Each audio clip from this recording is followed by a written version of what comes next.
എന്താ നിന്നെ അലട്ടുന്ന ആ മാരക പ്രശ്നം? പ്രശ്നം പ്രശ്നം എന്താന്ന് സത്യം പറഞ്ഞാ എനിക്കറിയില്ല അച്ഛാ. എന്തോ ഒരു വല്ലായ്മ പോലെ. നാളെ എന്തോ അരുതാത്ത സംഭവിക്കുന്ന ഒരു തോന്നല്, ഒരു ഓഡ് ഫീലിംഗ്. അത് വെറുതെ ഉള്ള തോന്നലാണെന്ന് മോള് തന്നെ പറഞ്ഞില്ലേ. അപ്പൊ പിന്നെ എന്തിനാ ആ തോന്നലുകൾക്ക് പിന്നാലെ ചെന്ന് മനസ്സ് വിഷമിപ്പിക്കുന്നത്? ഓഡ് മാൻ ഔട്ട് എന്നല്ലേ കേട്ടിട്ടില്ലേ? അതുപോലെ ഓഡ് ഫീലിങ്ങിനെ എടുത്ത് പുറത്തേക്കിടുക, അത്ര തന്നെ. അച്ഛൻ പറഞ്ഞ നേരാ. കൊറേയൊക്കെ വെറും എന്റെ തോന്നലുകളാ. പക്ഷേ പിന്നെന്താ ഒരു പക്ഷേ? നോക്ക്, ആ മുരളി മാപ്പ് സാക്ഷിയായതോടെ കേസ് നമുക്ക് അനുകൂലമായിട്ട് മാറില്ലേ? പിന്നെന്തിനാ മോളിങ്ങനെ വേണ്ടാത്ത കാര്യങ്ങളൊക്കെ ആലോചിച്ച് മനസ്സ് വിഷമിപ്പിക്കണേ? അതല്ല അച്ഛാ, ഞാൻ ചിന്തിക്കുന്നത് മറ്റു പല കാര്യങ്ങളാ. പത്മയ്ക്ക് നീതി വാങ്ങിക്കൊടുക്കാൻ തുടങ്ങിയ പോരാട്ടമാണിതെങ്കിലും എനിക്കിപ്പോ ഈ കേസ് തികച്ചും വ്യക്തിപരമാണ് അച്ഛാ. അച്ഛനറിയാലോ, അഡ്വക്കേറ്റ് രാഘവനുണ്ണി എന്റെ എതിരാളി. അറിയാം. അഡ്വക്കേറ്റ് രാഘവനുണ്ണി വെറുമൊരു ക്രിമിനൽ ലോയറല്ല, ക്രിമിനൽ മൈൻഡഡ് ലോയറാണ്. A master manipulator. അതെ. ചതിയിലൂടെ അച്ഛന്റെ കരിയറും സ്വപ്നങ്ങളും ഇല്ലാതാക്കി നമ്മുടെ എല്ലാം സ്വപ്നങ്ങൾക്കും പ്രതീക്ഷകൾക്കും കരിനിഴൽ പരത്തിയ, നമ്മുടെ കുടുംബത്തിന്റെ തന്നെ താളം തെറ്റിച്ച മാസ്റ്റർ മാനിപ്പുലേറ്റർ. അയാളുടെ പരാജയ ഇപ്പൊ എന്റെ മുന്നിലുള്ളത്. അറിയാം. അതിലാണ് എനിക്ക് നിന്നിലുള്ള പ്രതീക്ഷയും അഭിമാനവും. ആ പ്രതീക്ഷ ഞാൻ നിറവേറ്റും. പക്ഷെ ഞാനൊരു കാര്യം ആവശ്യപ്പെട്ട അച്ഛൻ എനിക്കത് സാധിച്ചു തരുമോ? എന്താ മോളെ, നീ കാര്യം പറയേ. നാളെ അച്ഛന്റെ ഈ മോള് അഡ്വക്കേറ്റ് അഞ്ജലി അഡ്വക്കേറ്റ് രാഘവനുണ്ണിയെ പരാജയപ്പെടുത്തുന്നത് കാണാൻ അച്ഛൻ കൂടി എനിക്കൊപ്പം കോടതിയിലേക്കൊന്ന് വരാവോ? ഒരു കാഴ്ചക്കാരനായിട്ട്. മോളെ, അച്ഛൻ അവിടെ ഒപ്പം ഉണ്ടെങ്കിൽ എനിക്കെന്തോ കൂടുതൽ ധൈര്യം കൈവരുന്ന പോലൊരു തോന്നലുണ്ട്. മാത്രല്ല, അയാള് ആ അഡ്വക്കേറ്റ് രാഘവനുണ്ണി വീഴുന്നെടുത്ത ഈ അഞ്ജലി നേടുന്നത്. അതിന് രണ്ടിനും സാക്ഷിയാവാൻ അച്ഛനും കൂടി അതേ കോടതിയിലുണ്ടാവണമെന്ന് എന്റെ മനസ്സ് പറയുന്നു.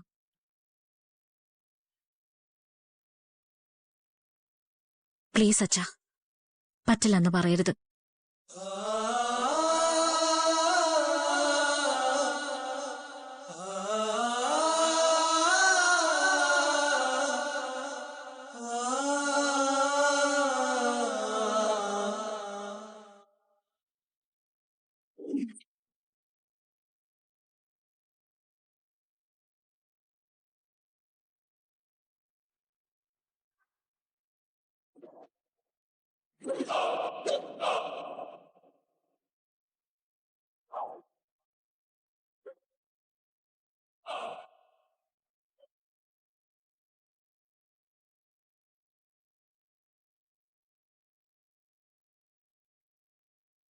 അച്ഛാ, അന്നെല്ലാം തകർന്നടിഞ്ഞ ആ ദിവസം മരവിച്ച മനസ്സുമായിട്ടാ ഞാൻ അവിടുന്ന് പുറത്തിറങ്ങിയത്.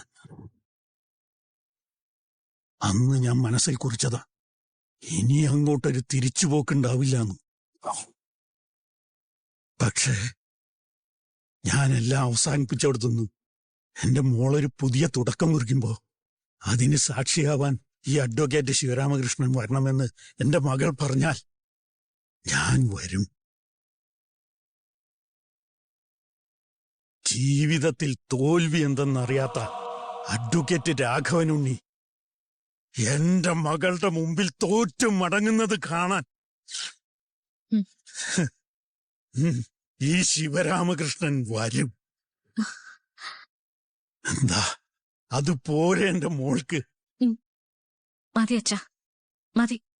ഞാൻ ജയിച്ചു ഇപ്പൊ തന്നെ.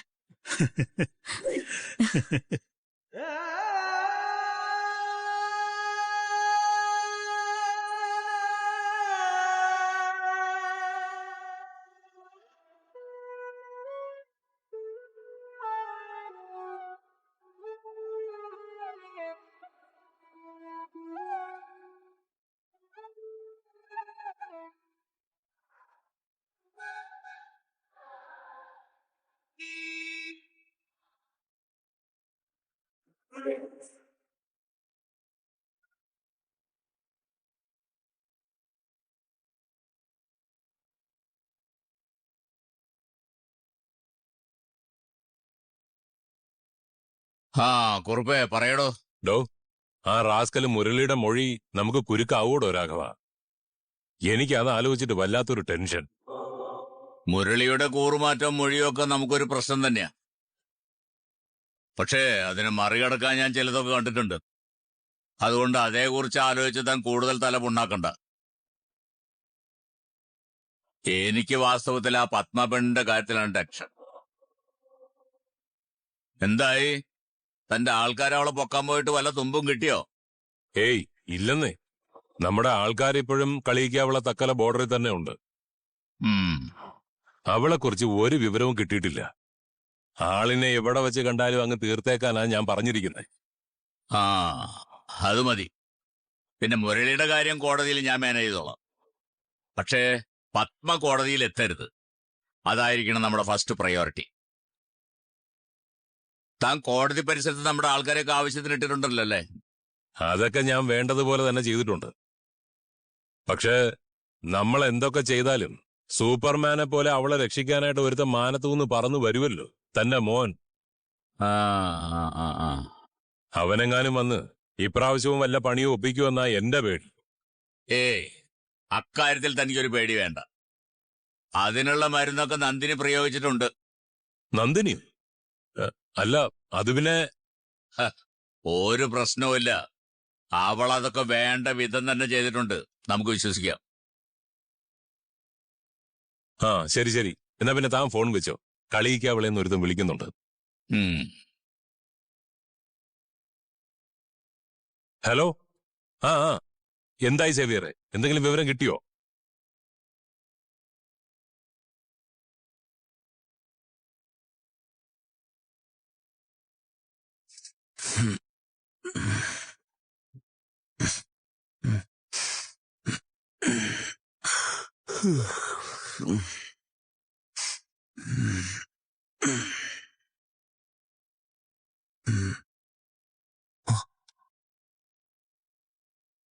അയ്യോ, മണി 11:30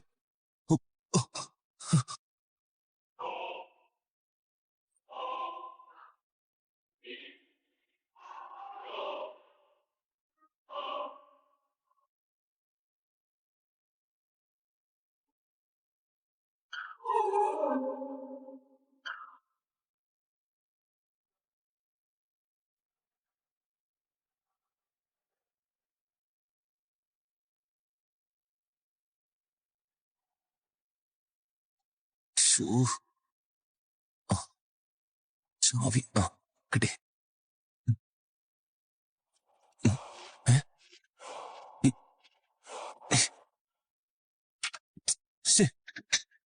ഇതെന്താ തുറക്കാത്തത്? ഇത് ലോക്കാണല്ലോ. ആരിത് പൂട്ടിയത്? ഹലോ, ഇവിടെ ആരുമില്ലേ? ഹലോ, ഈ ഡോറൊന്ന് തുറന്നേ. ഈ ഡോറൊന്ന് തുറക്ക്. ആരാ ഇത് പൂട്ടിയത്? അമ്മേ, അമ്മേ, ഈ ഡോറൊന്ന് തുറന്നേ. ഈ ഡോറൊന്ന് തുറക്കാൻ. ഹലോ, ഇതാരാ പുറത്തുനിന്ന് പൂട്ടിയേ? അമ്മേ, ഹലോ. രമ്യേ, അർജുന്റെ ശബ്ദമല്ലേ കേട്ടെ? അതെ, അത് അർജുനാണല്ലോ. അതെ. ആരും ഇല്ല ഇവിടെ. ആരെങ്കിലും ഡോറൊന്ന് തുറക്കൂ. എന്തു പറ്റിയത്? ഷടാ, ഇവനിതെങ്ങനെ ഇതിനകത്ത് ലോക്കായി? ഹലോ, താക്കോല്. ഡാ അർജുനെ, നിക്ക്, ഞാൻ നോക്കട്ടെ. ചിറ്റപ്പൊന്ന് വേഗം. ഇത് തുറക്കുന്നു. ആരാ ഇത് പൂട്ടിയത്? അമ്മയുടെ. ഇത് ലോക്കാടി. ഇതെങ്ങനെ ലോക്കായത്? ദേ, എന്നാലും ഇത് ആര്? അറിയില്ല. ഇവനെ ഇത് പട്ടാപ്പകൽ ആരാ ഇതിനകത്ത് പൂട്ടിയിട്ടത്? ആരാ ഇത് പൂട്ടിയത്? എടാ നിക്കടാ, ഇതിന് താക്കോല എവിടെ? ഇതിനകത്ത് തന്നെ കാണുന്നതാണല്ലോ. ചിറ്റപ്പ, ഒന്ന് തുറക്കാൻ നോക്കേ. അമ്മേ, അമ്മ എവിടെ? അറിയില്ല ഇതാരാ പൂട്ടിയെന്ന്. അമ്മയെ വിളിക്കേ. ഇതിന്റെ താക്കോല് കാണുന്നില്ലല്ലോ. എടാ നീ ഒന്ന് സമാധാനമായിട്ടിരിക്കെ, ഞാനൊന്ന് നോക്കട്ടെ താക്കോൽ എവിടാണെന്ന്. താക്കോല് തപ്പി ഗോവിന്ദൻ ബുദ്ധിമുട്ടണ്ട, അതെന്റെ കയ്യിലുണ്ട്.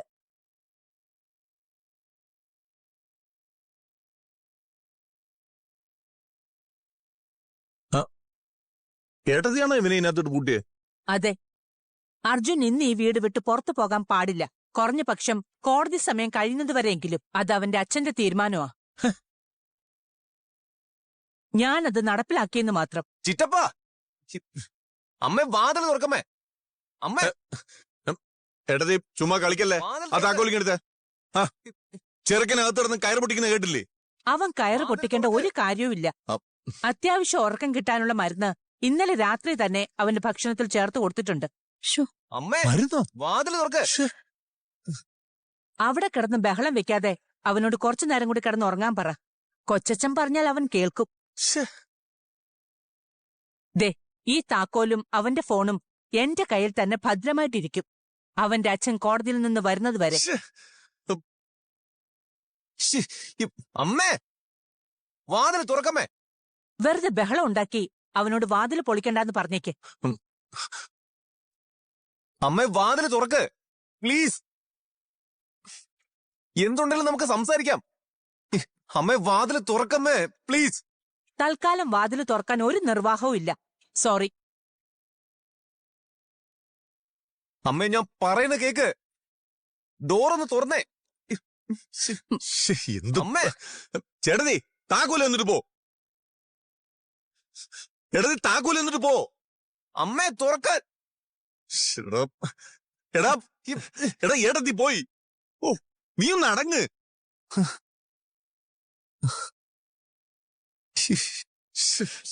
എന്ത് ചെയ്യാനാണെന്ന് പറ.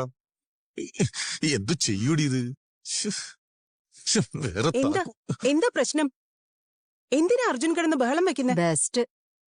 നീ ഇപ്പൊ ഇത് കേട്ടതേ ഉള്ളൂ. ഏട്ടത്തി അർജുനെ റൂമിനകത്തിട്ട് പൂട്ടിയിരിക്കുക. എന്നിട്ട് താക്കോലും കൊണ്ടങ്ങ് പോയി. എന്തിന്? എനിക്കറിയാൻ വയ്യ. ഈ വീട്ടിൽ ആരൊക്കെയാ എന്തൊക്കെയാ ചെയ്യുന്ന ആർക്കാ അറിയാവുന്ന? കെട്ടാത്തവനെ കെട്ടിയിട്ട് കല്യാണം കഴിപ്പിക്കുന്നു.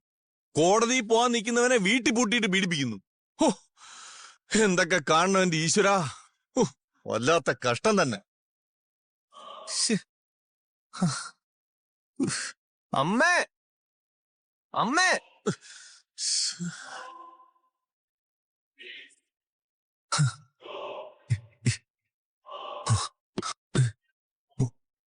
ഫോൺ എവിടെയാ?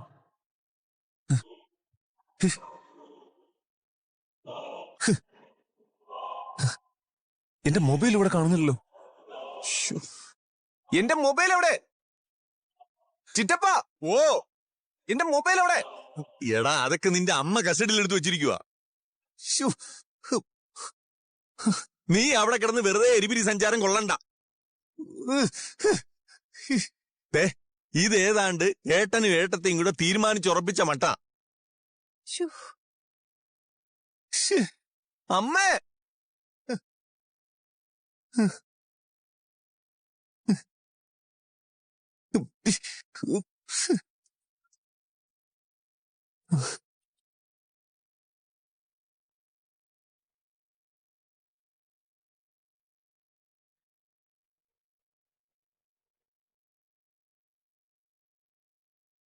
ഇറങ്ങച്ച.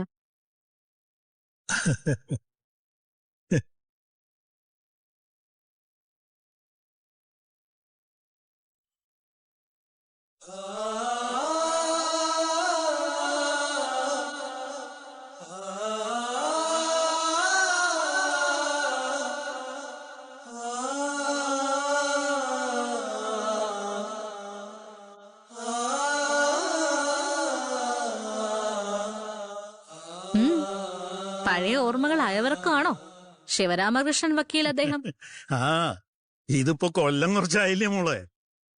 ഞാൻ തോറ്റുമടങ്ങിയ അതേ മുറ്റത്ത് വർഷങ്ങൾക്കിപ്പുറം എന്റെ മകളുടെ ജയം കാണാൻ വേണ്ടി വരുമ്പോ അതിന്റെ ഒരു എക്സൈറ്റ്മെന്റ് ഉണ്ടാകും. ഞാൻ പയറ്റിയ അതേ കളരിയിൽ എന്റെ മകളുടെ അംഗം അത് കാണുന്നത് ഒരു പ്രത്യേക ആവേശ. ആ അച്ഛന്റെ ആവേശം ഇനി കൂടാൻ പോകുന്നതേ ഉള്ളൂ. വാ, തൽക്കാലം അകത്തോട്ട് പോ. വാ. അച്ഛാ ഒരു മിനിറ്റ്. എന്താ ചേച്ചി? നിങ്ങളങ്ങ് എത്തിയോന്നറിയാൻ വിളിച്ചത്. ആ ദേ ഇപ്പൊ വന്നിറങ്ങിയതേ ഉള്ളൂ. നമ്മുടെ അഡ്വക്കേറ്റ് ശിവരാമകൃഷ്ണൻ എന്തു പറയുന്നു? ആള് ഒരല്പം നൊസ്റ്റു അടിച്ചുള്ള നിൽപ്പ. രാജീവ് വന്നോ അവിടെ? ഇല്ല, ഇവിടൊന്നും കണ്ടില്ല. വിളിച്ചിട്ട് ഫോണും എടുക്കുന്നില്ല അയാള്. നീ രാവിലെ മുതലേ രാജീവിനെ വിളിക്കുന്നുണ്ടല്ലോ, ഇതുവരെ കിട്ടിയില്ലേ അപ്പോ? ഇല്ലെന്നേ. എന്താ സംഭവം എനിക്ക് മനസ്സിലാവുന്നില്ല. സാധാരണ 2-3 റിങ്ങിന് മുന്നേ തന്നെ ഫോൺ എടുക്കുന്ന. ഇന്ന് കോടതിയിൽ സിറ്റിംഗ് ഉണ്ടെന്ന് രാജീവിന് അറിയാവുന്നതല്ലേ? പിന്നെ ആളിതെവിടെ പോയി? ചേച്ചി, എനിക്ക് അറിയില്ല. ചേച്ചി ഫോൺ വെക്ക്, ഞാൻ ഒന്നുകൂടെ വിളിച്ചു നോക്കട്ടെ. ശരി.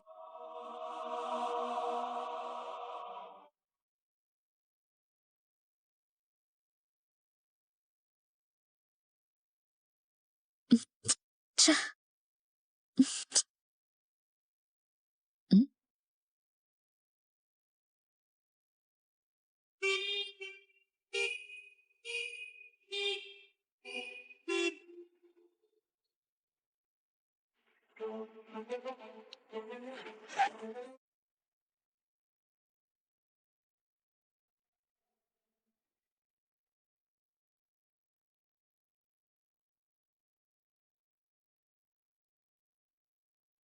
എല്ലാം ഓക്കെ അല്ലേ? ഓക്കെയാണ് സാർ. സാറ് പറഞ്ഞ ഫയൽസ് എല്ലാം പക്കയാക്കി വെച്ചിട്ടുണ്ട്. ഗുഡ്. ആ വാ.